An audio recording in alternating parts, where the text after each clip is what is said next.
you know. Yeah, we can if we have time.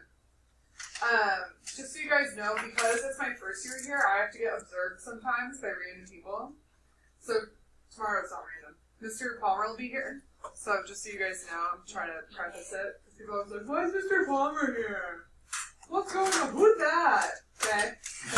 Who's that guy? And then Thursday, someone else is going to be observing. Her name's Mrs. Lamson from the Mayan camp. So I know her. She's my sister's teacher. She's up here. So just don't panic if you see someone random sitting in the corner. Okay? It was really bad with my middle schoolers because they'd be like, who is that? Alright. So.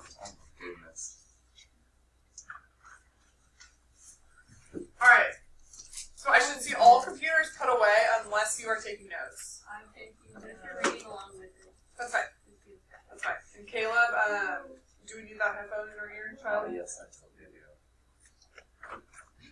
I want to chop your ear off. Okay, so listen up when I say this, Reagan. Tomorrow's lesson will all be about figurative language. Okay, so we need to know what it is, how to use it. And you'll have a quiz after this on figurative language, so it's important that you pay attention. Okay? Someone tell me why this is funny. Good.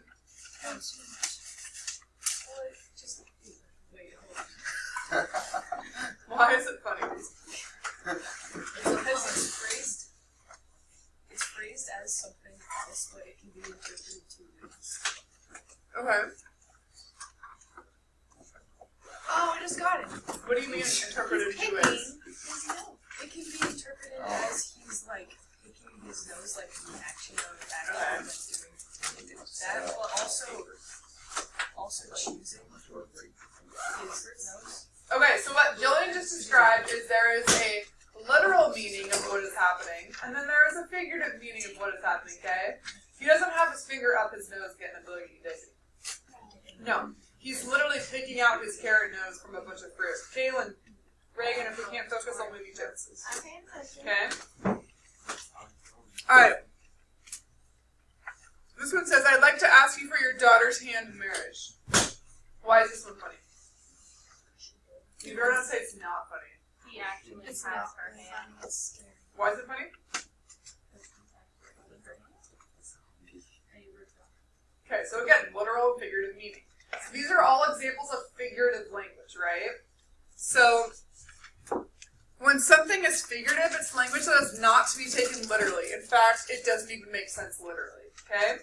So all of those people who like to say, oh my gosh, I'm so hungry I could literally eat a horse, that's not accurate, okay? The way that we use literally as a society is not true. Does that make sense? It's like the Jim Carrey. That was Tim Hawkins. He did the whole thing on that we take things too seriously. No, I don't know what you're talking about. Oh, you haven't heard the Tim Hawkins? That's the worst. Oh, no.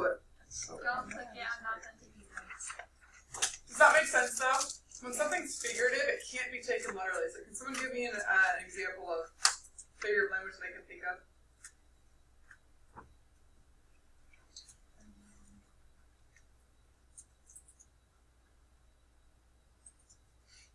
It can't be taken, it doesn't make sense literally. It's raining cats and dogs. Oh, When's the last time you guys saw, like, kitties coming from the sky? never. If only, right? I saw it. A lot of people would say, like, I would kill for a burger, but they don't actually, like, hopefully they would. Reagan, did you hear what Mary said? She was talking about, like, how you don't actually see it. I don't really know. Who said what you said? Oh, I just said that a lot of people would say, like, I would kill for a burger. Okay. I don't think I'm going to kill somebody for a cheeseburger. I would. Sometimes it can feel like that. If I'm hangry enough, it's in my house. Wait, go back. Sorry, Reagan. We're good. Okay. What's up? Up here. Okay. So have you ever heard the phrase, I have butterflies in my stomach? Okay. So what would it feel like to actually have butterflies in your stomach? Well, there wouldn't, because they would die from the acid. Okay, let's pretend that we live in a magical fairyland where we can eat butterflies. Because that's just... What would it be like? I have none. They'd be like flying around. She said it'd be weird, what'd you say? Tingling. It would be tingling. Okay, so when do we say that you have butterflies in your stomach? When you're nervous. When you're nervous, and especially when you're gonna go like on your first date with like the person that you like, I knew right? you were gonna say that. You get super butterflies, okay? So why would we use that to describe a feeling of being nervous or upset?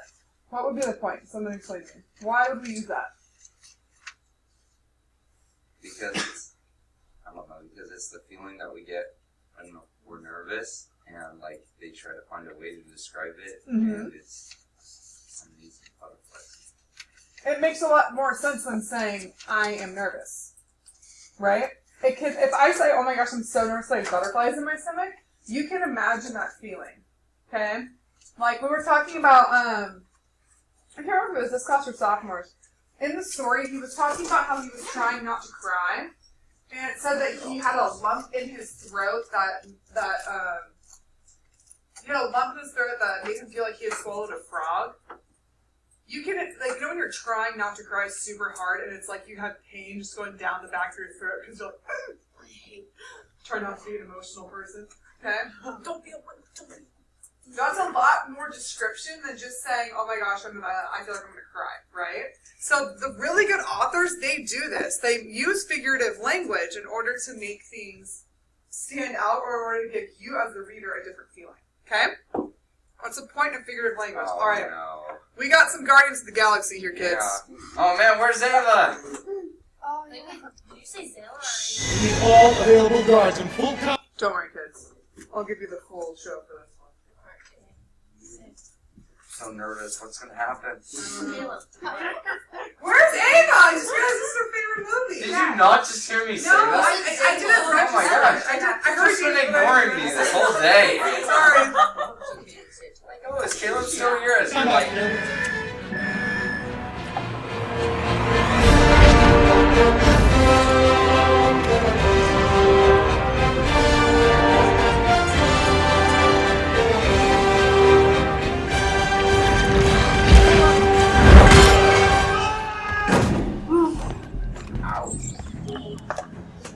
Spare me your foul gaze, woman. Why is this one here? I promised him he could stay by your side until he kills your boss. I always keep my promises when they're the muscle bound crack shops will kill me if I don't. Here you go. Oh, I was just kidding about the leg. I just need these two things. What? No, I thought it'd be funny. Was it funny? No, wait, what did he look like hopping around? I had to transfer him 30,000 units. How are we gonna leave? He's got a plan, right? Or is that another thing you made up? I have a plan. I have a plan. Cease your yammering and relieve us from this irksome confinement. Yeah, I'll have to agree with the walking thesaurus on that one. Do not ever hurt me at the source. It's just a metaphor, dude. His people are completely literal. Metaphors are gonna go over his head. Nothing goes over my head. My reflexes are too fast. Catch it. I'm gonna die. Okay. So, I could pull so many examples of Drax as unreal. So, someone tell me the examples of figurative language in that scene.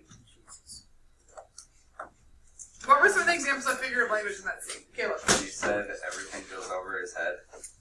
And then he took it too literally and said my reflexes are too fast. His people literally cannot understand figurative language, okay? So when they're like, everything goes over your head, Jackson's like, nothing goes over my head. I am the fastest on the land, right? He's thinking something literally flies over his head. What's the other example in that clip? What was the other example? Belle? Okay, and how is that figurative language? You guys came in late. Let's sit down quietly, okay, Tony? Okay. Isn't that thesaurus a dictionary? Mm-hmm. Alright. It's like, it has synonyms. Yeah. That's what I thought. I wasn't sure. So how is that figurative? Well, because, like, it's more of a... Because he's not a book. But he can come up with, like, other synonyms and stuff really cool. Okay, yeah. So he's saying the walking thesaurus because he always says something literal, okay? And can just like continually mean things. He's like, oh, we need to get, what did he call that cage? We need to get out of this confinement of something. So language, so it's not going to make sense. Okay? I surrender. Oh, we're done with that clip. Oh no. Tony, stop talking. I'm sorry. Okay? So, anyone heard of an idiom? Okay, what's a... Did you say an idiom? I'm an idiot. Okay, so what is an idiom? Anyone remember? Caitlin? No, it's like a myth. Oh, what? Well, it's like a lesson. Bruh. I think you're thinking of a hymn. Yeah, we're thinking of a hymn. It's like a It's like a rhyming showing an example or saying something in a really obtuse and direct way. Okay, yes. So it's a phrase that does not make sense literally. Okay? Oh, my bad. It's a meme. So it's literally a meme. Yeah, it's a great meme. Okay? So let's look at this Padlet wall. Here are some examples, okay, of idioms.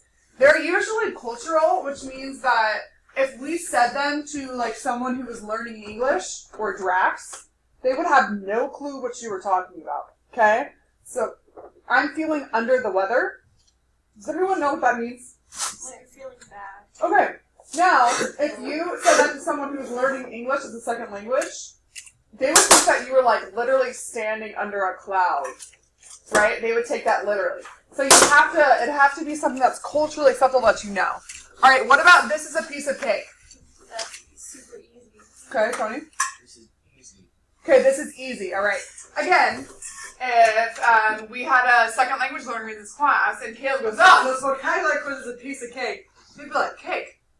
Where? Okay? Hard to see. What about don't spill the beans? What does that mean? Like, don't tell anybody. Don't spill the tea. Don't spill the secret, okay? That's the new one. I Don't got spill some the tea beans. for you. Here's a Don't- big don't one. spill the beans, don't let the cat out of the bag. Don't the cat of the dog. That's another good one, okay? What about I'm feeling blue? What does that mean? Sad. I'm feeling sad, okay? That's a long time ago. What about this one? This meal is going to cost an arm and a leg. I feel like this is an older It's person gonna thing. cost a lot of money. I heard my dad say this almost every time we went out to eat. Oh, this meal's going to cost an arm and a leg. And I'd be like, you are crazy. Tony, This meal's gonna cost a crap ton. that's not an... It's just gonna cost a lot of money. This meal's gonna cost my mortgage. Yeah, that's more of an idiom. You can hear that. Remember, so there's something that's figurative, and then idioms are commonly used phrases. So they're things that almost everybody would recognize in your culture. Okay? So, like, that joke went over my head, just like Drax. You guys have any other ones you can think of, like common idioms? Stop. Anyone you guys can think of? Elephant in the room? Oh. That's a common one. Tony? What does that even mean? So you're the odd one out. You're the odd one out. Yeah, an elephant in I the do room that. means that, like, let's say I just ate a salad, right? And I had, like, a piece of spinach, like, hanging off my lip. And no one told me, but everyone knew it was there. That's the elephant in the room. Or like, yeah, or something like it just happened and nobody's explaining what's going on. Mm-hmm. And they're just kind of acting like it's gonna happen. Yeah, let's say Caleb, we all knew Caleb got in, like, a car accident on the way to school, and he comes in with, like, binges everywhere, and we just kind of act like nothing happened. Like, we all know something odd's going on, right? Caleb. Like, what about like tons? Like people are saying, I'm gonna get tons of this, but like a ton is actually 2,000 pounds. I think that might just be more of a Hyperbole. hyperbole, which is an exaggeration. Because you're saying you're going to get a lot of it, right? So then it's like, you're not going to get 2,000 pounds or something. Yeah. So it's more like an exaggeration to show the effect. Tony's hand was up as I well. was just gonna say that with the elephant and everything. Hold on, just girls. In the 7th or 8th grade in English class, Mhm. we had to do like phrases like that. Yeah. And I chose that one. Mhm. You had to like draw a picture, and I ended up doing something on Google where I got an elephant and I traced it, and I Oh, cute. did that where it turned out. Oh wait, here I have one. That's awesome. What? If somebody like beats you up, like they kick your butt, like that doesn't mean they actually did that. Yeah, It means that they I'm beat not actually you going up. to get kicked in the butt. You actually get like a roundhouse kick. Yeah, someone's actually like... Okay. So how do we feel in idioms? Thumbs up, got it. Thumbs down, don't got it. Thumbs to metal. You're still making me feel weird, Miss N. Okay. Miss N. Illusion! Okay, this is a reference to a well-known piece of literature, art, song, historical context, something that everyone knows. Okay, that is an illusion. So, the kindergartners were frightened of the new principal who reminded them of Cruella de Vil. Where's the illusion? Yeah? Yeah, almost everyone knows who Cruella de Vil is, okay? Although the earthquake did a great deal of damage, it was nothing like the disaster of 9/11. Where's the illusion? Okay, why is this important? Why would knowing what an illusion is be important for you guys? Chilling. Because you can, like, kind of find it in common writing, because there's a lot of it, and then it's kind of explaining what it is in another terms, like relating it to something else so you understand it. Okay, yes. So when you guys come across reading in your own lives, like for informational text, literature, whatever, you'll come across illusions. And if you aren't aware of them, then it's hard to understand the text. Okay? Caleb, your hand is up. Yeah, so I was just gonna pretty much say simplified, like it helps you describe. Like they put no detail of what the principal looks like instead of Cruella de Vil. So I can now perfectly kind of get a gist of what the principal looks like. Yes, totally. Okay, Johnny. What do you want to? What's like something you want to do in life, like job wise? Something you might be interested in. Being a vet tech. Okay, so let's say Johnny gets hired as a new vet tech at the new veterinarian hospital down the street. Okay, Johnny comes in on her first day of work, and the vet makes a joke about an allusion to Star Wars, for instance. Okay, and Johnny has never seen Star Wars. What? I'm just saying. I haven't. So I haven't either, so you're not alone. Okay. What? It's the same. Stay with me. Stay with me. Okay. So imagine the awkwardness of that situation of you just got hired, a new boss makes a joke and you don't get it. Okay. Same thing. It's the same exact thing in literature. If you guys aren't able to recognize that something is an illusion, you miss out on the complete subject matter. Okay. It's really hard to understand what's happening. The sophomores right now are reading Lord of the Flies, and it is making fun of a book from the 1850s called Coral Island, where it was about a bunch of boys stranded on an island, and because they were British, they were able to survive and keep society together. Only because they were British. Okay, so in Lord of the Flies, that's a group of British boys that lands on an island. And the book continues to make references to the Coral Island. If you didn't know about the Coral Island, you wouldn't understand that he was making fun of that book. It's like Spaceballs. Okay? Spaceballs. Okay. Oh, I was hoping someone would try to read it. You guys wouldn't know what it was. I love that word. It's like Hakuna Matata. Onomatopoeia. Okay? Onomatopoeia is words that imitate or sound like what they describe. Okay? So in your writing, when you wrote like, the car went bang, or the birds went... I don't know. So what's it's a bird. Caca? Okay? Basically, it's a bird. tweet tweet. Yeah, basically. Okay, let's check out this meme. Okay. I said meme when everyone looked up. Okay? So all the guys, boom, boom, bang, pow, pow. Okay, sir, we have reason to believe that our adversaries actually have no weapons whatsoever. Okay, and it says the fall of the Onomatopoeian Empire. Okay? So they just made a bunch of battle sounds that made the warriors think that they had weapons when they were just making sounds. Caleb. Classic Battle of Gideon. Battle of what? In the Bible. When Gideon attacks a Oh, base. I thought you said Guinea. And I was like, is this like a war battle that I'm not familiar with that I should be? The Battle of Guinness. Okay. Onomatopoeia. How do we feel? Thumbs up, got it. Thumbs down, don't got it. Thumbs middle. Can you explain further? Yes. Okay. Onomatopoeia is probably the easiest one out there. It's just making sounds that sound like what they are. Okay. So like when you guys are making fun of like your mom or something for like saying something to you and you repeat after her and you try to sound like her, right? I do. That's onomatopoeia. If my kid ever does that to me, whew. Okay. Puns. Oh. Yes. If you've ever heard someone say "you're so punny," it's a pun. Okay. Anyone know what a pun is? Besides a play on words, something they can describe in their That's what I was words. gonna say. Daniel. It's like saying something that it sounds like it's it's like a joke hidden into. Okay, so it's basically a joke with a play on words, right? Yeah. Tony? Something that's, we don't usually use it as a pun, but something that's kind of an example that just came to mind is a lot of times we use like something 8 for like 8 or something, or H8 or M8, I'm trying to say mate or something like that. Like using the letter 8? That's not Yes.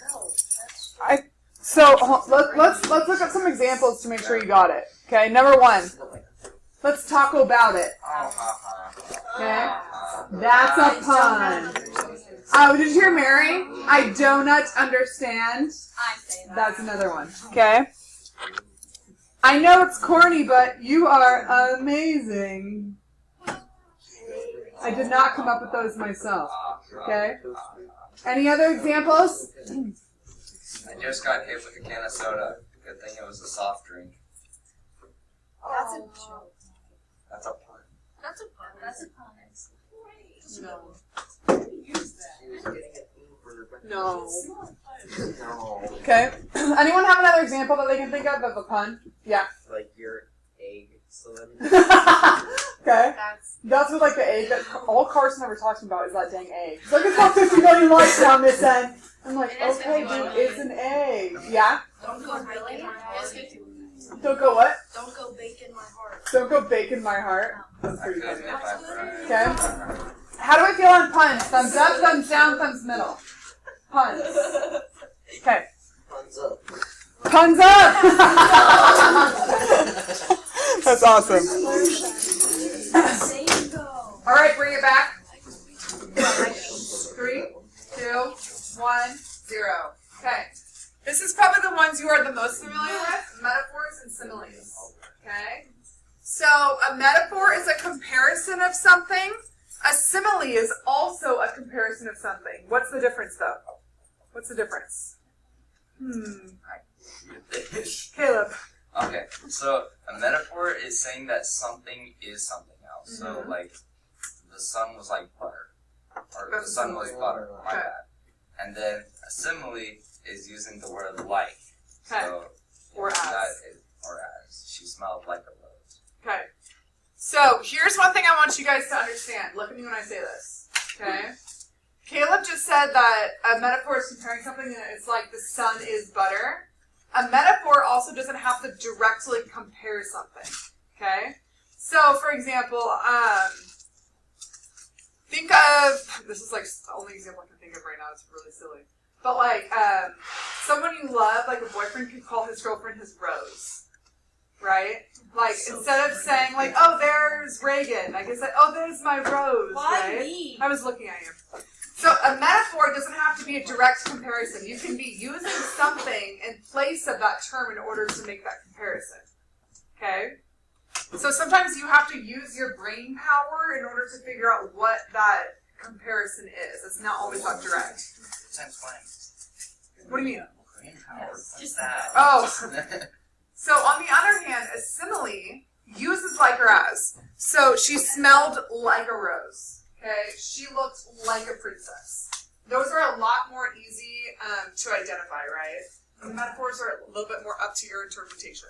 How do we feel? Metaphor and simile, you got that? Thumbs down, no, thumbs middle, I need more help. I Okay. like similes. All right, here's a little bit more guidance on this, okay? Here are some examples. Check this out. Number 1, we talked about what it is. Purpose. The purpose of using a metaphor is to paint a picture, okay? The simile is more about giving an example, right? Because like we were talking about, if I said, Reagan, my rose, if I said, there's my rose, right? You're painting a picture of the girlfriend looking like a rose. But in the other example, in the simile, it's giving the example of she looks like a rose, okay? So rather than making that direct comparison, it's an example of what that comparison could look like, okay? We know that one.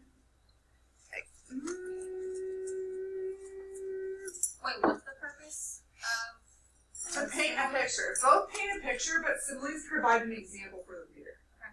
Whereas a metaphor requires, like, Caleb doesn't want to use, apparently, more brain power. Okay, he was very upset I asked you to use that. Does that make sense? Yeah. Okay, imagery. Imagery is extremely basic. Okay? Imagery creates a vivid scene in the reader's imagination. Okay? So imagery is literally when you're reading something and you can't imagine it. Whether it's a visual, whether it's a smell, whether it's a sound, okay? That's imagery. You should use it a lot in your own writing. Alright? So, here are types of imagery, right? You have auditory, music, noise, silence, visual, color, shapes, olfactory, that's what you smell, okay? I don't know if it says gustatory, tastes, and tactile, what you touch or feel, how you feel something. Does that make sense? Okay? So look at the example. Caitlin, can you read the example for me?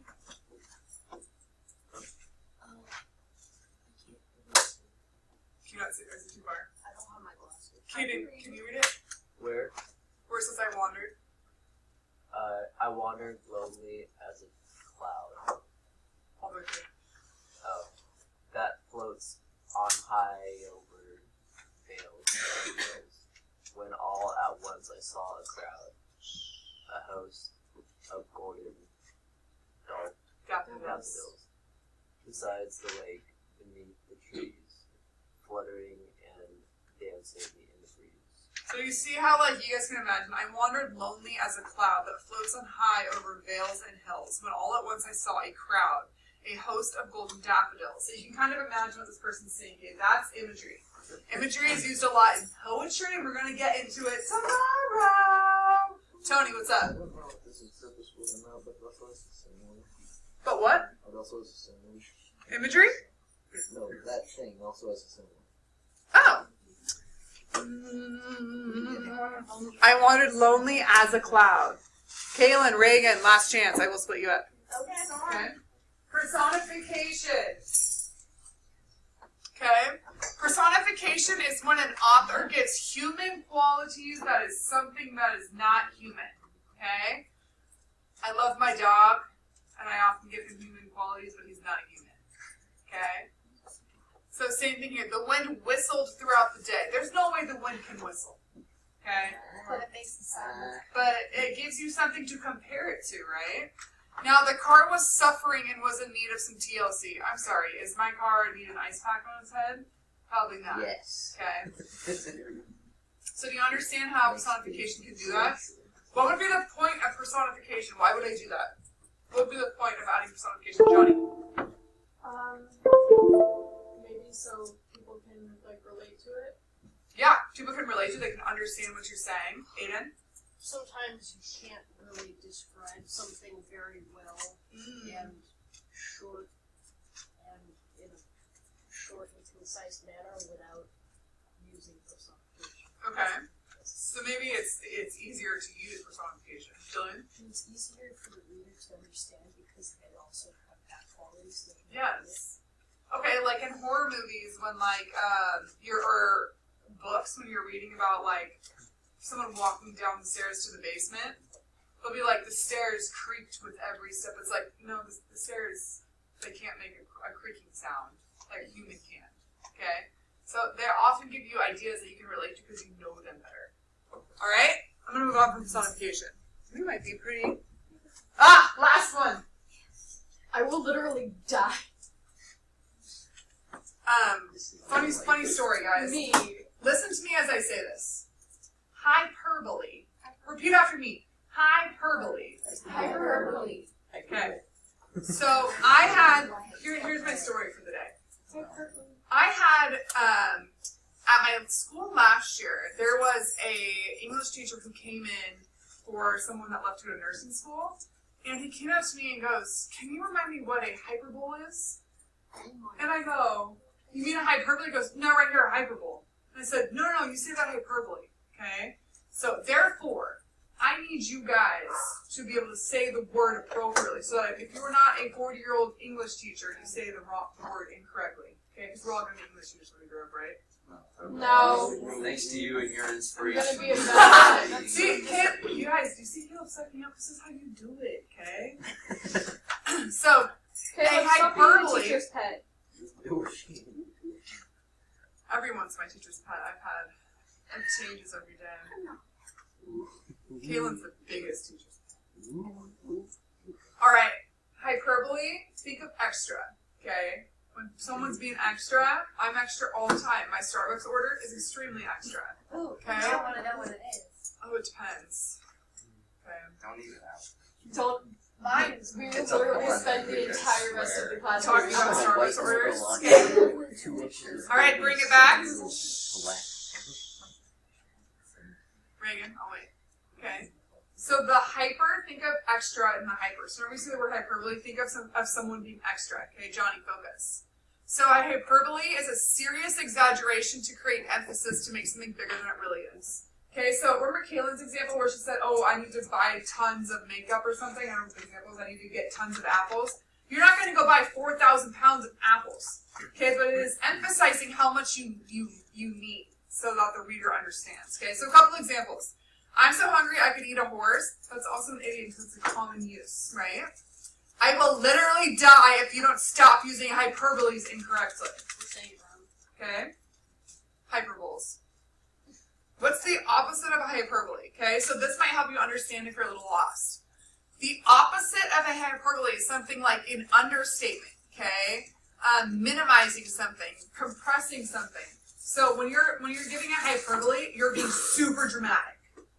Alright? Just think of me, and you'll remember the meaning of this word. Alright? How do we feel with hyperbole? Thumbs up, thumbs down, thumbs middle if we need more direction. Johnny? Thumbs up, please. Why? Okay. Alright. So the next thing that you're going to do, you're going to go to your figurative language quiz, okay? And you're going to take that. I do not want you talking during this quiz. I want to see where you're at in your knowledge of this, okay? You can listen to music, that's fine, but make sure you get this done.